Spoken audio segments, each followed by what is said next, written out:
Salut à tous. C'est sans doute la vidéo la plus dure que j'ai à faire depuis que je suis sur YouTube.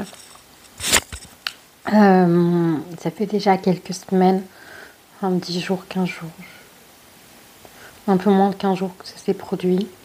Je vous avais dit que mon papa avait un cancer. Il nous a quittés dans la nuit du lundi 28 août au mardi 29 novembre. 29 août, pardon. Et ça allait très vite. Alors je vous avais dit que je souhaitais que ces souffrances s'abrègent. Hier, je trouvais que j'allais bien, que j'avais plus de peine. Et ce soir, ça va pas du tout. C'est compliqué de perdre un proche, même si on sait qu'il y avait beaucoup de souffrance et que ça va beaucoup mieux désormais. Je fais avec. Il me manque, bien sûr. C'est arrivé soudainement, il venait de faire sa première chimio. On avait peur du choc fatal, enfin, moi pas tant que ça, puisque je le voyais souffrir et que c'était plus une vie ce qu'il vivait. Ça n'empêche pas la douleur. Mais il a très bien supporté jusqu'au lundi 29 août, non 28 août, je ne sais plus les dates exactes, où il a fait une embolie pulmonaire, il ne pouvait plus bouger. On s'est battu pour qu'il puisse aller aux urgences, puisque les urgences ne voulaient pas le prendre, puisqu'il était pris en charge dans une clinique et que la clinique ne pouvait pas le prendre aux urgences. Et à minuit, un médecin a appelé ma maman pour dire que si on voulait voir mon père, il fallait venir tout de suite. Ma mère est venue, ma soeur est venue. J'ai une autre sœur qui habite sur Paris qui n'a pas pu venir. Et à 1h30, c'est éteint.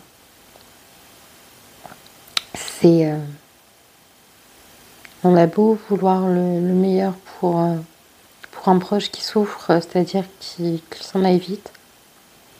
On ne s'y fait jamais.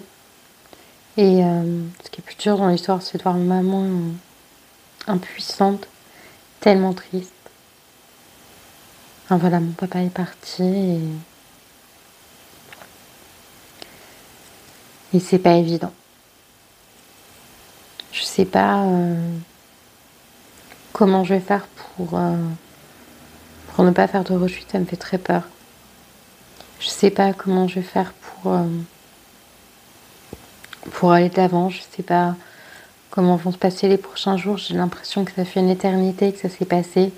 Et pourtant, c'était il y a 10 jours, à peine.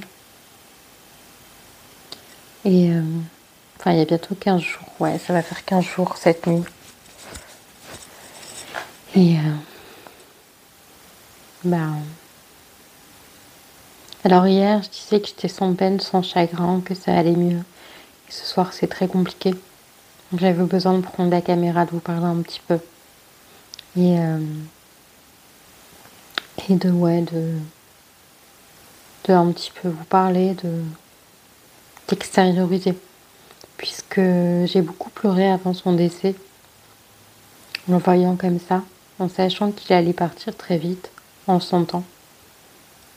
Mais j'ai pas pleuré depuis son décès, à part quelques larmes.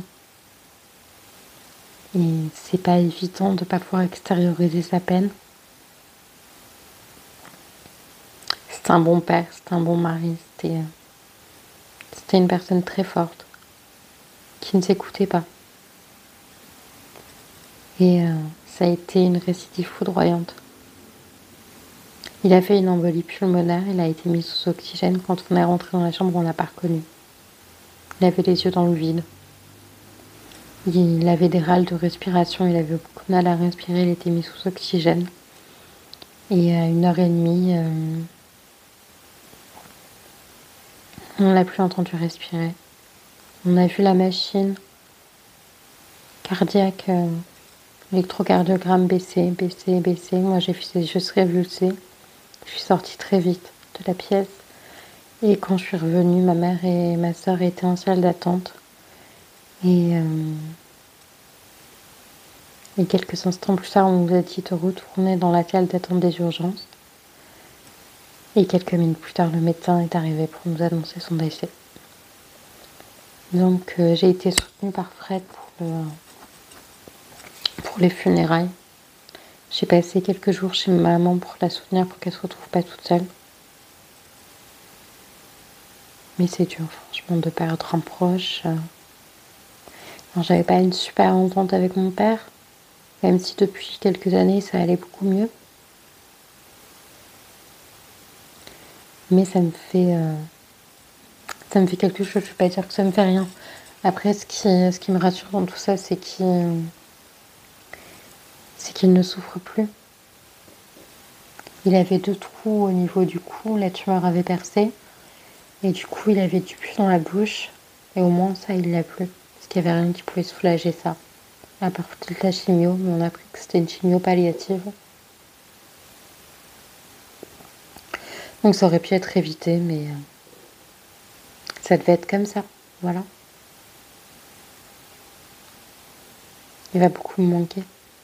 On avait nos petits signes d'affection, nos petits rituels. Voilà.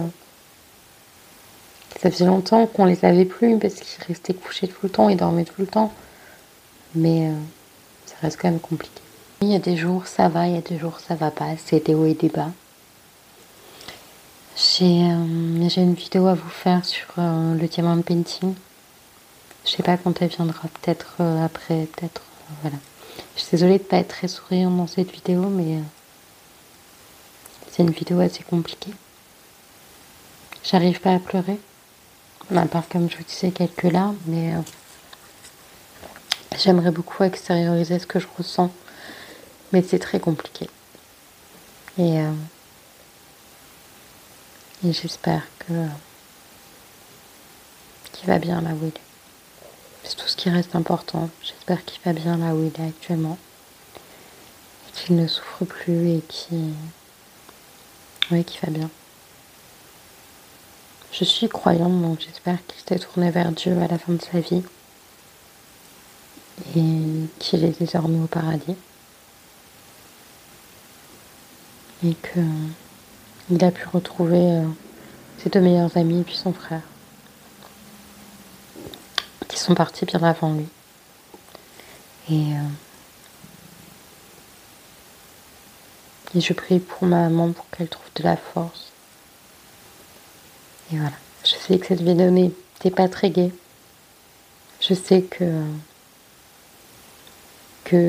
y aura peut-être très peu de vues, mais tant pis, j'avais besoin de faire cette vidéo. C'était ma manière à moi d'extérioriser et de vous raconter pourquoi j'avais été absente ces 2 semaines. Parce que j'avais clairement pas la force de filmer. Et même encore ce soir, c'est compliqué. Voilà, j'espère que vous, de votre côté, vous allez bien. Et que tout va redevenir à la normale dans peu de temps. Je vous fais des bisous. Et je vous dis à bientôt pour la prochaine vidéo. Ciao.